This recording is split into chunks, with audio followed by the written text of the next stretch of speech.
Welcome back to the richest square mile in Africa here in Sandton. Now, BRICS leaders and their delegations will gather in Sandton in Johannesburg for the 15th Heads of State Summit this Tuesday.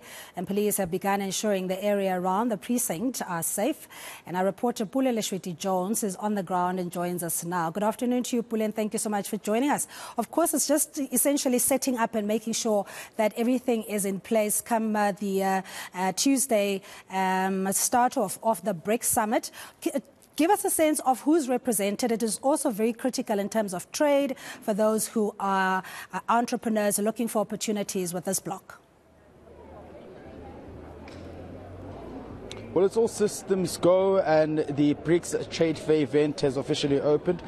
We saw the Minister of Ibrahim Patel for the Department of Trade, Industry and Competition actually ensuring that the event is open. He was accompanied by other stakeholders as well in the department. As you can see, these are some of the businesses that are here, of course, to officially, showcase and serve as a platform of showing their products and services from the BRICS countries, as well as businesses to business interaction. And of course, this is aimed at increasing intra-BRICS trade investment. Of course, the various companies from South Africa, from other countries as well. And as far as you understand, this platform comes just in a few days before the official BRICS Summit that will be taking place at the Sandton Convention Center in just a few days. So what we understand is that this BRICS bloc expansion is one a topic that's been spoken about as well. The minister says this will be a great initiative in terms of ensuring that the BRICS countries benefit through their economies from this bloc. Previously, we saw that we had the BRICS Parties Plus dialogue that was held in Boksburg as well. This was for the political parties just to discuss, amongst other issues, of how they can look at challenges facing the BRICS bloc, but also how they can expand the BRICS bloc through trading as well, and of course uplifting some of the economies that will be part of that BRICS bloc as well. As far as you understand, there's also been other countries who want to be a part of this BRICS bloc as well. But before we showcase you around and we speak to other businesses and entrepreneurs who were here today to showcase their products, let's take a listen to what the minister had to say earlier on regarding the benefits of this BRIC bloc as well. Biggest opportunity for China is to invest in South African manufacturing, to help unlock the opportunities of a vast African market. There are more than 1.3 billion Africans, and Africa's growth rate is projected to be faster than anywhere else in the world. So as Africa reaches over the next few decades 2 billion people, companies that are invested here, that manufacture here for the South African market, but also for the wider African market, will be able to prosper from our growth. So that's the great opportunity in manufacturing, in productive services, and of course, one of the other great opportunities is in tourism. There's a large and growing Chinese middle-class market.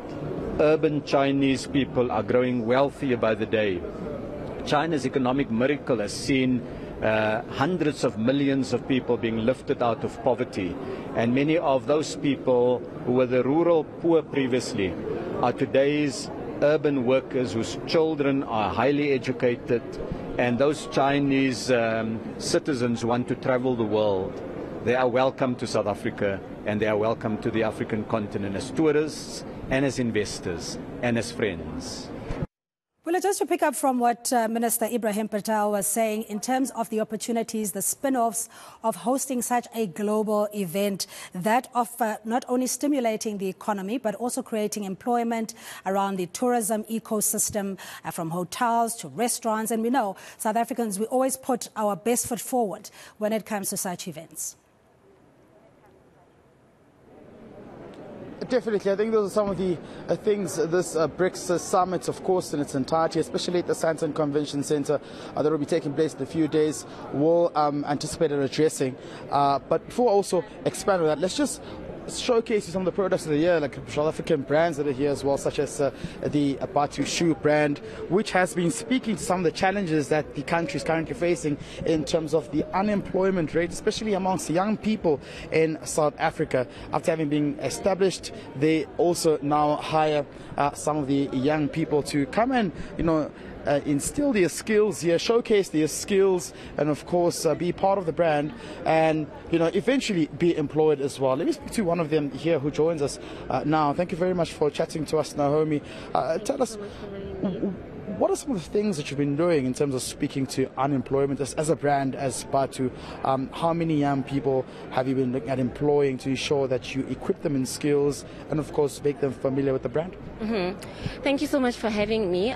So as a brand, Batu, we are led by a very, very, very, very innovative man called Theo Baloyi from the streets of Alexandra. I don't know if you know the story. It's the most famous story. He tells it everywhere, and he really believes in empowerment. He has over 400 employees, and about 90% of them is the youth. So I think I could say, employment-wise, he's doing very well, and he's making a huge difference in our country. What is it that you are aiming at, of course, learning from being here today, part of this BRICS, trade fair event? There's other companies as well from other international countries as well. What is it that you'll be exchanging as businesses? So, when it comes to two things that a business concentrates on, product and its own brand. So I think at the moment in this BRICS Summit, we change more of knowledge over everything, because this is about positioning above everything and not sales. So we are changing knowledge. We are changing. They for instance, speaking of Batu, now people know about Batu. So it's an exchange of energies, an exchange of visions, an exchange of missions. Yeah. Thank you very much. Of course, that's Naomi from Batu joining us right now. But as we take a walk as well, these are some of the businesses that are here today. But like the minister said, earlier on, a BRICS bloc really started as a small bloc, but it's becoming an engine of the global growth. I mean, about 1.3 trillion of two-way trade with other BRICS countries has been generated as well. And experts say, 3/4 of products to BRIC countries are exchanged through trading as well. So it just shows you how this BRICS expansion has been quite important, especially to the African continent as well, where we're seeing some countries that are beginning to wanting to be part of this BRICS bloc as well.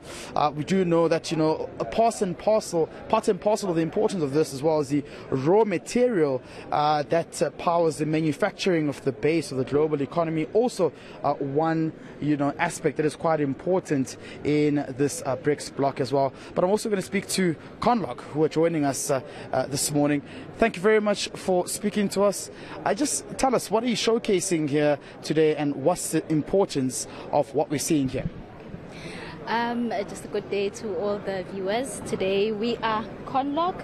Conlock is a South African-based company, true African industrialists, established in 1965, and we've been in the forefront of pioneering solutions that help support utilities in the collection, management, and protection of revenue for utilities worldwide. And we often hear about issues around municipalities defaulting and not collecting revenue, and citizens as well, some who are not paying their taxes and rates. How has that relationship been with the municipalities? Are they paying on time? Are you having challenges? How are you looking at resolving these challenges? There is definitely a challenge that we're experiencing, especially in the South African landscape. But that's why businesses like us exist.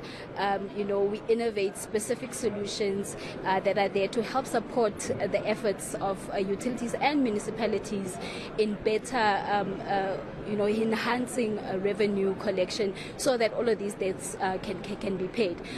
So through our solutions, this is how we are coming to party and partnering as a technology partner with municipality to help aid the current situation that we are in. And have you seen an improvement in the revenue collection? I mean, you speak about so many municipalities that are defaulting as well, and often Treasury would give them models to say they should improve their revenue revenue collection. Have you seen an improvement? We definitely are seeing an improvement where we've deployed our solutions, and those are one of the sort of key indicators for us as a business. Are we seeing real improvement? And where we've worked together with municipalities, we are definitely seeing an improvement, and we are hoping to see more in the future. Thank you very much. Thanks as well. Those are some of the businesses that are here this morning. We'll of course be speaking to most of the exhibitors who are showcasing their products as well, participating in this BRICS Trade Fair event. And of course, it's all systems go in preparations for that, highly expected event that's expected to take place in a few days in Sandton, of course, being the 5th annual BRICS event.